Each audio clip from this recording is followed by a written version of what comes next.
Hello and welcome to The Intelligence from The Economist. I'm your host, Jason Palmer. Every weekday, we provide a fresh perspective on the events shaping your world. For years, the European Union has been wrestling with a growing problem of migration across the Mediterranean. Our investigation reveals one of its solutions, propping up the Coast Guard of Libya, whose methods wouldn't fly inside the EU. A European Union report leaked last week detailed inhumane conditions facing migrants crossing the Mediterranean to Europe from Libya. Those conditions had already been the subject of an investigation carried out by The Economist and the Outlaw Ocean Project, a journalism nonprofit looking into human rights abuses at sea.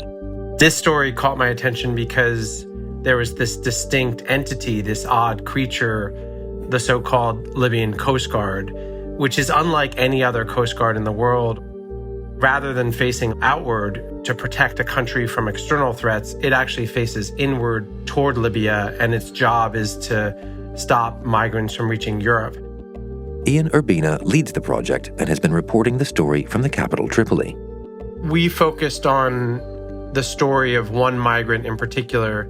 This young man, 28-year-old from Guinea-Bissau, which is a small coastal nation in West Africa.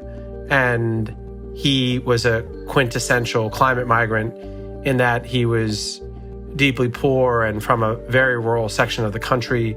And so he decided to roll the dice and try to make his way to Europe. So this person, his name is Aliou Kandé, left home, made his way through the very dangerous sort of militia-rich, terrorist-rich stretch of the Sahara to get across the border into southern Libya.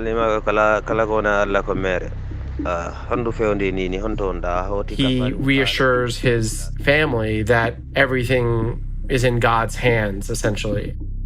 He found his way to a paid trafficker who would put him in a boat, and did, with 130 other migrants, to make their way across the Mediterranean. Libyan Coast Guard came, scooped them up, arrested them, brought them back to land, and put them in prison. Al-Mabani, which is the prison that we focused on any given day will have anywhere from 2,000 to 5,000 detainees, usually held in prison cells that are meant to hold only 200 people. In Al-Mabani, he tried to sort of keep a low profile and stay out of trouble.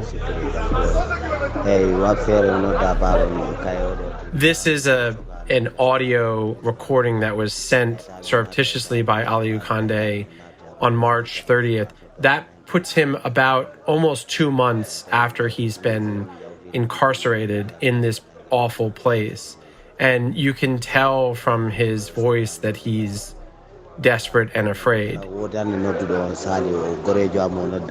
And he's asking his brothers to try to get in touch with their father. And the hope here is that they can quickly help raise the money that he needs to pay the guards to be released. That doesn't happen.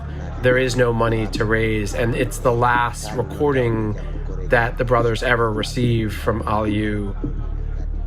It's only about 6 days later that Aliou is shot and killed by a guard. The Libyan Coast Guard would be infamous enough just for the way it goes about its own operations, but what makes it particularly controversial is that it's backed by the European Union. Greg Karlstrom is The Economist's Middle East correspondent. He's been looking into the mistreatment of migrants off the Libyan coast and the role that the EU plays. In effect, the EU has outsourced its border protection, its southern border, to a group of militias operating in Libya, which are operating in ways that would clearly not be allowed on European soil. What do you mean by it's outsourced its border protection? The goal for European states is very simply to keep migrants from reaching European soil. Of course, this has become a very controversial issue in European politics over the past decade. And so the objective here is just to make sure that migrants cannot cross the Mediterranean. To that end, the EU, led by Italy, which is, of course, right across the Mediterranean from Libya, has been training, equipping, and funding the Libyan Coast Guard to serve as a sort of proxy maritime force. So it spent tens of millions of euros over the past few years to build it up, supplying fiberglass boats, four-wheel drive vehicles, uniforms, radios, satellite phones, all sorts of kit paid for by European taxpayers sent to this Coast Guard in Libya. But the situation in Libya, as we've discussed on the show before, is not exactly stable. I mean, how does that work, practically speaking? That's part of the problem here. When we talk about the Libyan Coast Guard, it sounds very official. It sounds like a military or paramilitary organization that's operating at the direction of a state. And that's not the case. That's not the case with most things in Libya at this point. This is a country where much of it is controlled by militia groups. Even state institutions, in many cases, are either controlled by or beholden to militias. There is a geographic divide between Western Libya and Eastern Libya. You have large ungoverned spaces, particularly in the south, where criminal gangs and people smugglers operate. And the country has been trying for months now to hold an election, which it has not been able to hold. It's been postponed because there's no constitution and there's no legal framework for voting. So this is the environment in which the so-called Libyan Coast Guard is operating. And again, like many institutions in Libya, it's really a collection of militias that are operating under the name of Libyan Coast Guard, but are operating somewhat autonomously. They run their own patrols in the Mediterranean. They operate their own detention centers, and they have just banded together under this heading of calling themselves the Coast Guard. So this Coast Guard that sounds official in name, running its own detention centers, that's not normally how things work. No, it's not. And it's particularly unusual to operate them the way the Libyan Coast Guard does. These are thinly veiled vehicles for extortion. People are detained there under the pretense of having violated immigration law. To secure their release, they're made to phone up their families in their home countries and have them send money. While they're in detention, they are a pool of people who are very often forced into labor. Men have been forced to work on construction sites. Women have been forced into prostitution. Of course, all of this is a money-making enterprise for the militias that operate these facilities.